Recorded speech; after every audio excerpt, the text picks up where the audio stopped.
Maintenant, pour mieux comprendre la timidité du Canada face à l'Arabie saoudite, je retrouve Sami Aoun, qui est spécialiste du Moyen-Orient. Bonjour, Monsieur Aoun. Bonjour, Madame Bégin. Expliquez-nous d'abord pourquoi le Canada semble autant marcher sur des œufs avec l'Arabie saoudite. À vrai dire, le malaise du Canada est partagé avec toutes les démocraties occidentales. C'est ce déficit de pouvoir arbitrer ou équilibrer les valeurs et les intérêts.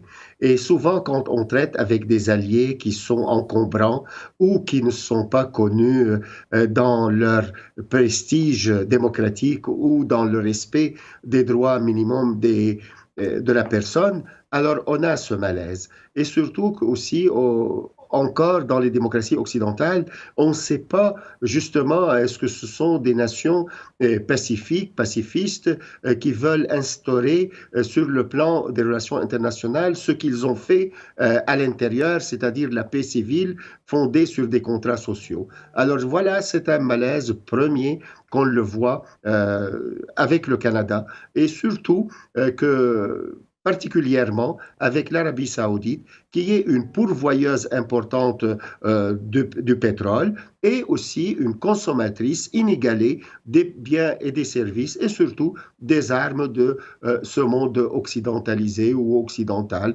ou avancé industriellement. Bon, justement, l'Arabie saoudite, c'est un pays, où on devrait dire un royaume qui est très riche, notamment à cause de son pétrole. Expliquez-nous d'abord son influence dans le monde arabe.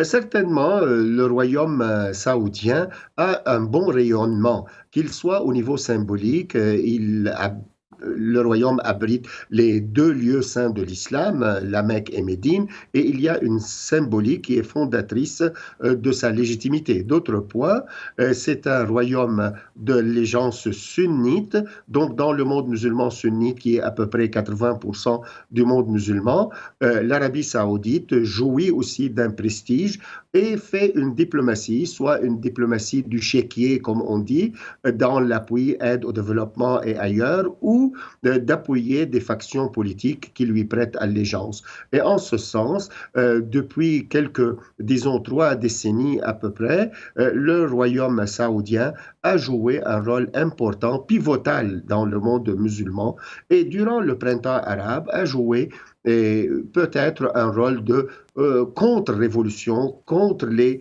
idéaux du printemps arabe, ce qui a valu justement cette rupture avec M. Jamal Khashoggi. Oui, bon, parce que justement, l'Arabie saoudite est très active, vous le dites, dans la région, finance des groupes terroristes en Syrie, serait derrière le coup d'État en Égypte. Vous parliez du printemps arabe il y a un instant.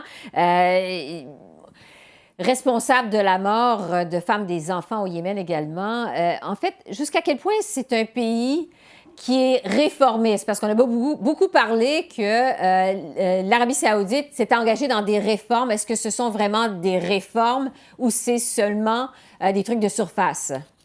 À vrai dire, pour donner crédit à ce prince héritier qui est aujourd'hui dans un profond malaise et une crise quand même pourrait être existentielle pour lui, à vrai dire, il a eu une prise de conscience que l'Arabie saoudite est un État rentier et un État rentier qui n'a plus les moyens de fournir de l'aide à ce qu'on appelle l'État-providence, c'est-à-dire aider le citoyen du berceau au tombeau. Et en ce sens, il a compris que les recettes financières sont de moins en moins généreuses dans son pays. Aussi, il voulait rencontrer les ambitions des boursiers, boursières, des étudiants et surtout la montée d'une classe bourgeoise citadine en Arabie saoudite qui est demanderesse soit des valeurs démocratiques ou libéralisées, disons, et aussi une ouverture sur les modes de vie occidentaux, avec une prise de conscience que le wahhabisme, cette idéologie rigoriste, n'est plus universalisable à l'intérieur du monde musulman. Alors, pour lui donner crédit, il avait cette prise de conscience. Sauf, il a glissé là où ont glissé beaucoup de réformateurs arabes et musulmans.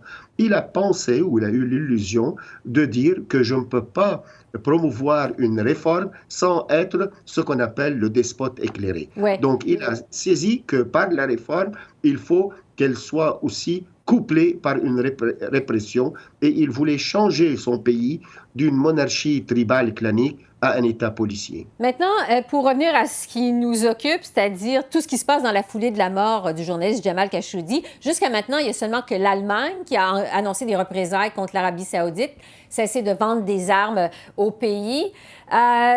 Jusqu'à quel point l'Arabie saoudite profite aux pays occidentaux, dont le Canada? Certainement comme consommatrice de beaucoup de produits et de biens, mais sauf pour le Canada, n'est pas une puissance influente ou qui a un rôle prépondérant dans ce Moyen-Orient.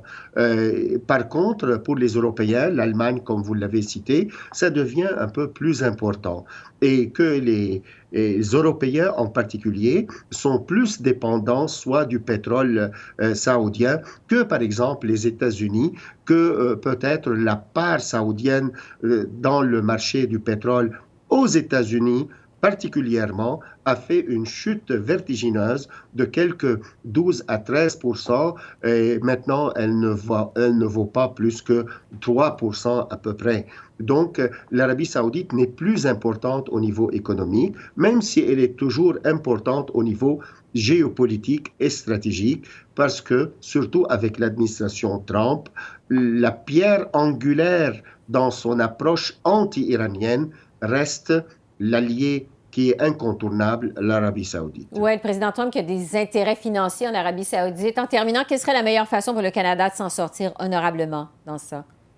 Certainement en concertation avec les grandes puissances, le G7 en particulier, et avec les États-Unis. Il ne faut pas certainement être cavalier seul, sinon ce seraient des intérêts peut-être qui seront sacrifiés sans que nous soyons suivis. Alors, le Canada a déjà goûté à cette médecine quand elle a fait une rupture diplomatique forcée avec l'Arabie saoudite, où il n'y avait pas des voix ni européennes, ni même états-uniennes à l'appui du Canada. Bon, Canada qui dit qu'il n'annule pas le contrat de vente d'armes, en fait, de blindés légers à l'Arabie saoudite parce que les pénalités seraient trop importantes, les pénalités financières, mais à la lumière de ce que vous dites, vous confirmez qu'il y a vraiment des intérêts géopolitiques derrière tout ça. Oui, certainement. Et surtout, si jamais on regarde le Moyen-Orient qui a été délaissé pour lui-même, soit par la présidence Obama, et maintenant dans l'intervention de M. Trump, il est plus dans le réalisme politique. Et je crois qu'il est vraiment éclaboussé par ce meurtre de Jamal Khashoggi, parce qu'il y a quand même un angle américain. Il ne peut pas fermer l'œil sur un crime ignoble de ce calibre. Professeur Sami Aoun, merci beaucoup. Je vous en prie. Bonne fin de journée. Au revoir.